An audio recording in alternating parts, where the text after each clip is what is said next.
Buena jornada, ¿cómo le va? ¿Cómo está? Temas financieros a esta hora en nuestra pantalla, decisiones que toman nuestros gobernantes y que impactan en nuestros bolsillos. Titulares, fíjense, Naciones Unidas ve a Uruguay como uno de los países más avanzados en cuanto a políticas inclusivas.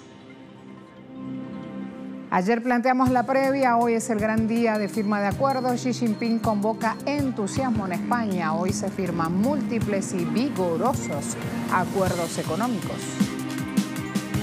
Y además vamos a analizar en el marco del G20 este encuentro bilateral China-Argentina en nuestro expediente económico.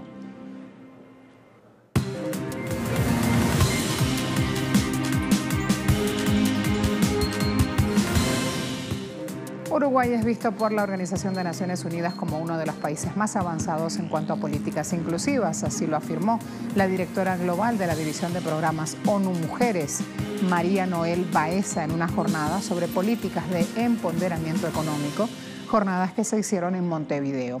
Este organismo reconoce a Uruguay sus esfuerzos dirigidos al sector de cuidados de personas, destacando la puesta en marcha del Sistema Nacional Integrado de Cuidados, cuyo objetivo es redistribuir responsabilidades del cuidado entre las familias, el Estado, comunidades y el sector privado.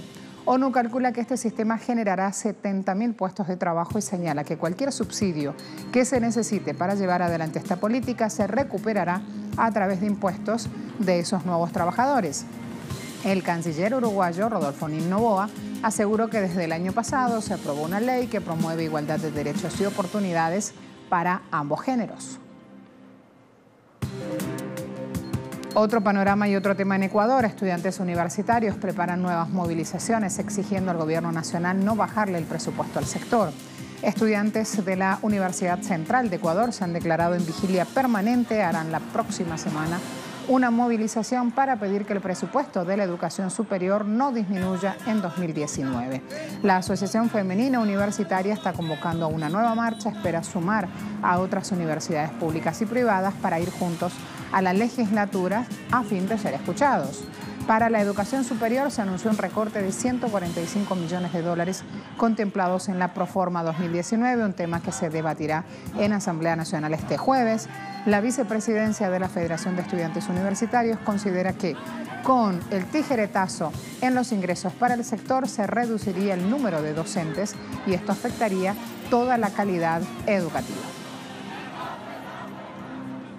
La estatal Petróleos Mexicanos, Pemex, anunció el hallazgo de un yacimiento rico en gas e hidrocarburos líquidos.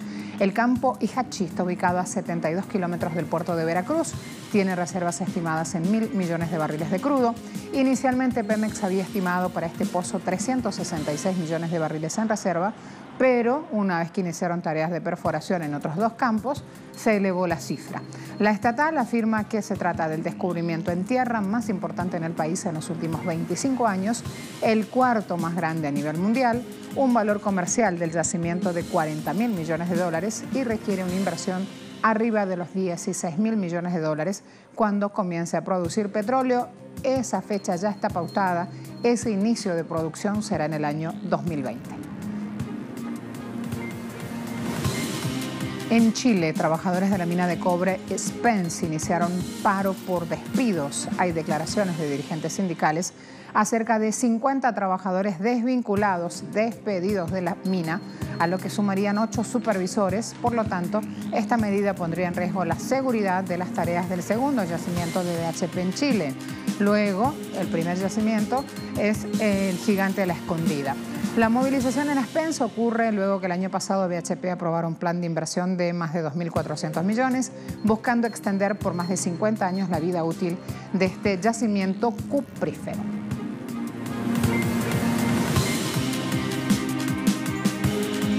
A la vuelta de la pausa, más de este superencuentro de hoy, Xi Jinping en España. Allí, una imagen previa, ya les envío.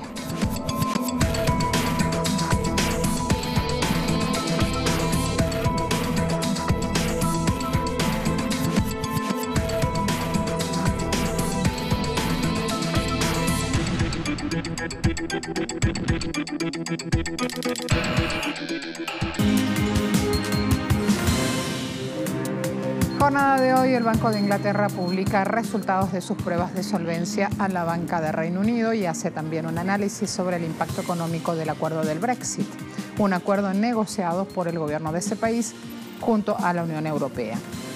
En un comunicado, el banco explica que adelantó la publicación de estos documentos para dar tiempo al Parlamento británico a examinarlos antes del 11 de diciembre, momento en el cual se votará en la Cámara de los Comunes una moción gubernamental sobre este Brexit. Brexit es la sigla que se usa para denominar este acuerdo de salida de Reino Unido del mecanismo de la Unión Europea.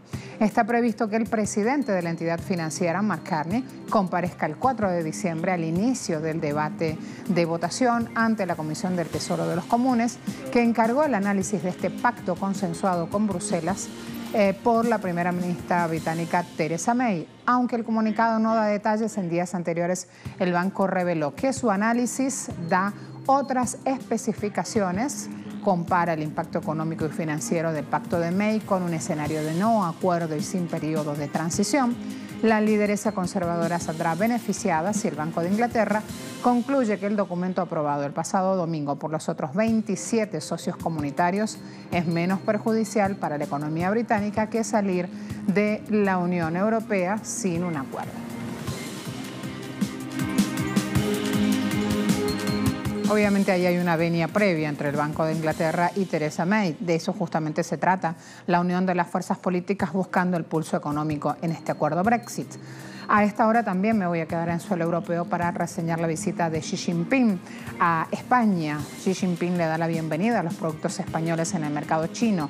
Por lo tanto, se estrechan lazos con el país europeo. Se firman 8 acuerdos institucionales. Es así que España y China cierran 8 acuerdos que comprenden áreas de investigación, empleo, cultura, fiscalidad, comercio y alimentación. Hay 10 pactos comerciales entre empresas importantes de ambos países. Asisten los grandes de los gigantes tecnológicos. Huawei, Sinopec, Abengoa. Las cifras de estos pactos entre las empresas podrían ser incluso mayores, según fuentes de la Moncloa, pero los sectores que tienen mayor empuje en esta firma de acuerdos son los sectores de carne porcina y un alimento muy específico, una fruta muy específica, como es uvas.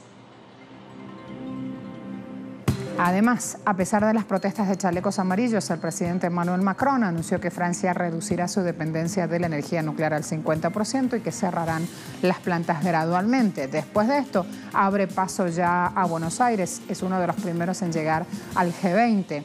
En un discurso sobre la estrategia energética nacional, el presidente francés anunció que bajaría su participación en la producción de energía nuclear a un 50%, contrastando con el 75% actual, expresando que no rechazaría por completo la energía nuclear y que para el 2035, 14 de 58 reactores nucleares del estatal EDF se cerrarán, incluidos 4 reactores en el periodo 2025-2028 y de 4 a 6 reactores en el 2030. Macron también ha dicho que la energía nuclear seguirá siendo elemento clave para la energía nacional. Por lo tanto, se tomará una decisión sobre construir nuevos reactores antes del 2021.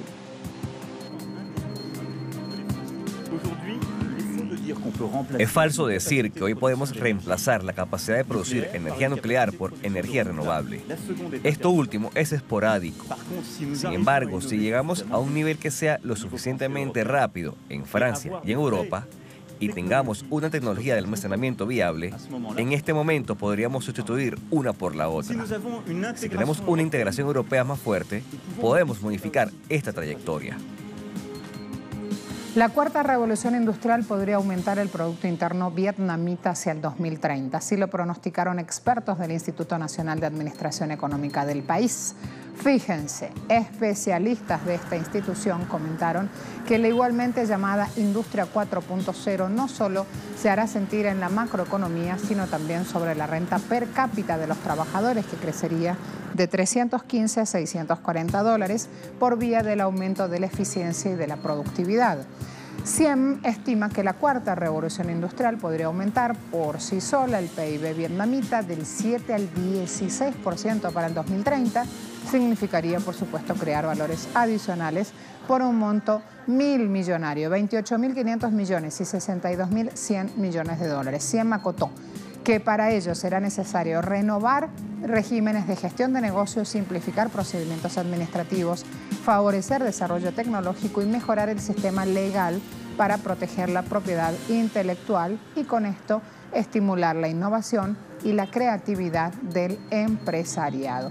Tanto capítulo y tanta preparación en este documento inicial y fíjense que poco se conoce de la cuestión laboral, en qué condiciones, cómo van a trabajar estos empleados que finalmente son los que le van a dar la gran vuelta a esta industria.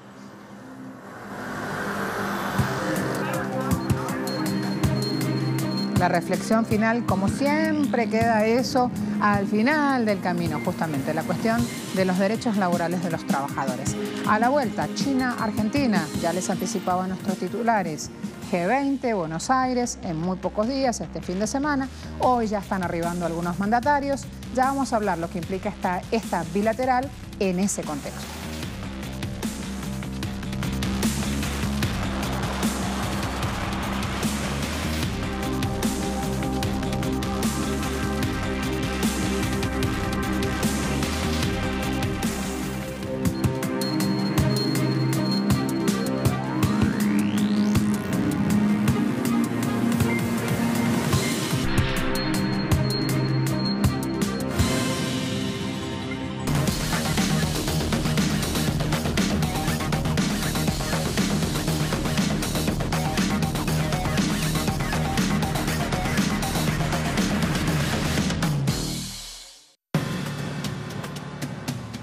En el marco de la cumbre del G20 que tendrá lugar en Buenos Aires viernes y sábado próximos, el presidente Mauricio Macri se prepara para mantener al menos 14 reuniones bilaterales con presidentes y líderes mundiales que podrían tener alto impacto político-económico a mediano y largo plazo para Argentina.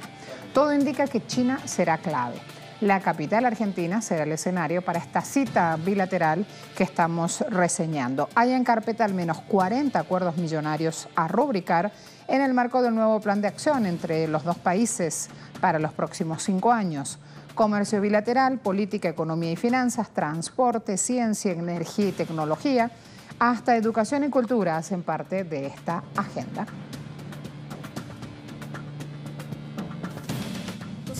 Entre los acuerdos clave que firmarán los presidentes de China y Argentina, hay uno que pondrá fin a la doble tributación entre las empresas que comercializan y que hoy pagan 2 veces impuestos al entrar a uno u otro país. Otro convenio sobre comercio electrónico permitirá vender más a través de estas plataformas y un acuerdo para la apertura de nuevos mercados como ovinos, porcinos, miel y cerezas. También está en carpeta un acuerdo estratégico y sensible de usos pacíficos para la cooperación en la industria de la defensa, que por ejemplo abrirá la posibilidad a los chinos de ayudar a Argentina en la fabricación de helicópteros y aviones de entrenamiento. Según fuentes oficiales, uno de los principales atractivos que China encierra para el gobierno de Mauricio Macri es la posibilidad de invertir recursos para la explotación del yacimiento de gas no convencional en Vaca Muerta, Neuquén. En tanto, los chinos conservan como su principal interés la mega obra de las represas hidroeléctricas en Santa Cruz, acordadas con el gobierno anterior. También sigue en negociación una central nuclear que quieren construir los chinos con tecnología propia para el año 2022, por un total de unos $8.000 millones. Otro acuerdo que se está cocinando es, no vamos a decir formalizar el intercambio de monedas swap como parte de esta estrategia de cooperación financiera. ¿Y por qué no decimos formalizar? Porque ese swap ya fue iniciado en la gestión presidencial de Cristina Fernández, así que lo que va a pasar ahora es que se renueve esa firma de ampliación del crédito de intercambio de divisas. Ese es el nombre oficial. Los bancos centrales de China y Argentina han pactado una ampliación del crédito de intercambio de divisas, conocido en inglés como SWAT, por un valor de 60.000 millones de yuanes, unos 8.650 millones de dólares. La cifra se suma al monto ya negociado por la anterior administración de Cristina Fernández de Kirchner, que rubricó un acuerdo similar por otros 11.000 millones de dólares en 2014. En la actualidad, el escenario es complejo. El peso ha perdido la mitad de su valor desde enero y la inflación se ha disparado por encima del 40% anual. En la práctica, el SWAC supone que ambos organismos establecen el compromiso de intercambiar en el futuro sus divisas locales por una cantidad límite determinada. Argentina, bajo previa autorización de Beijing, podrá activar este mecanismo y usar esos yuanes adicionales para amortiguar el impacto de una crisis cambiaria, pagando, eso sí, un interés que el alto cargo de finanzas argentino no ha especificado. Para China, el monto prestado es insignificante en comparación con el total de reservas de divisas que amasa, de algo más de 3 billones de dólares, y le permite seguir con su estrategia de internacionalizar su divisa, el yuan, como moneda de reserva útil para otros bancos centrales. La ampliación del acuerdo con China llega semanas después de que Argentina haya acordado una ampliación del rescate financiero con el Fondo Monetario Internacional por 57.000 millones de dólares. Durante la gestión de Luis Caputo, predecesor de Sanleris, como titular del Banco Central, Argentina cerró de palabra con China una extensión del SWAT negociado durante el kirchnerismo, pero faltaba la firma. El regulador monetario argentino tiene hoy 70.000 millones de yuanes en sus reservas, equivalentes a 10.100 millones de dólares. La suma representa casi un quinto de las reservas internacionales totales de Argentina.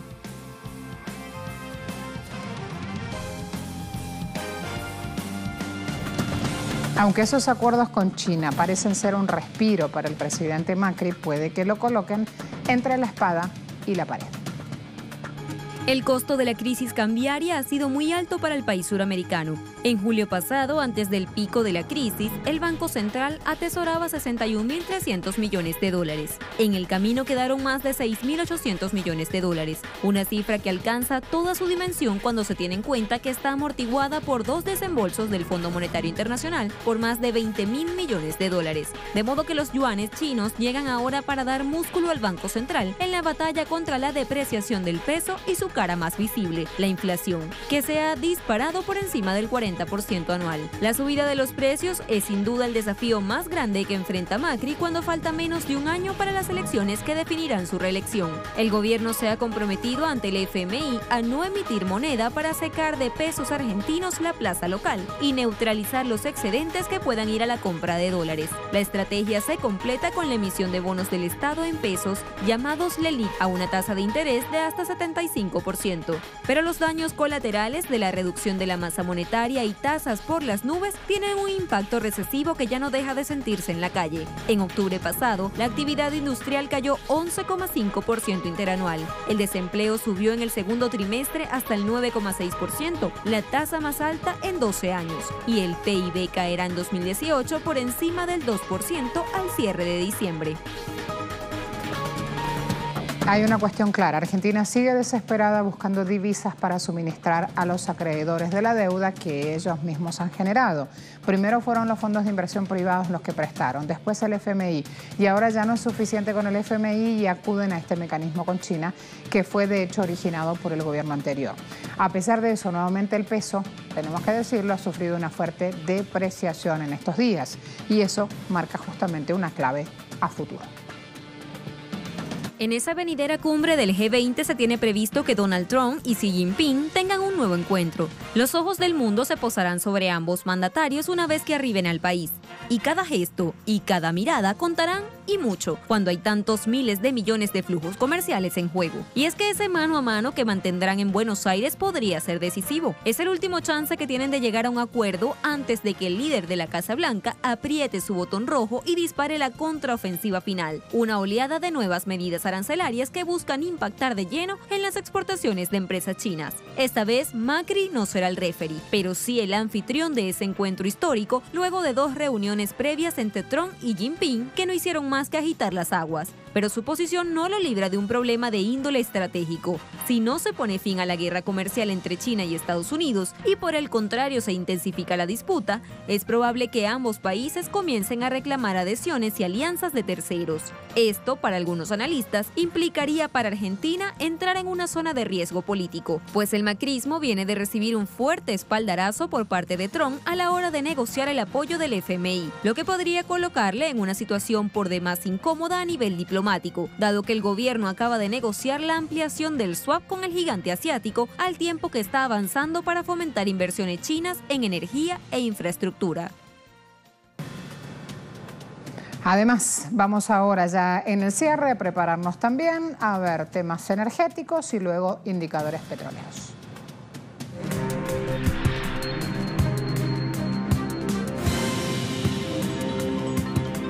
¿Qué dice el presidente Vladimir Putin? Rusia está dispuesta a seguir cooperando con OPEP si es necesario. Todo una clave. Durante un foro económico dijo que Rusia estaría satisfecha con un precio del petróleo de $60 por barril. También manifestó que Moscú y la organización OPEP habían cumplido compromisos con el acuerdo global firmado y que estipulaba exactamente cuál debía ser la producción de crudo. Objetivo cumplido. Ahora Putin amplía y dice, seguiremos cooperando si hace falta.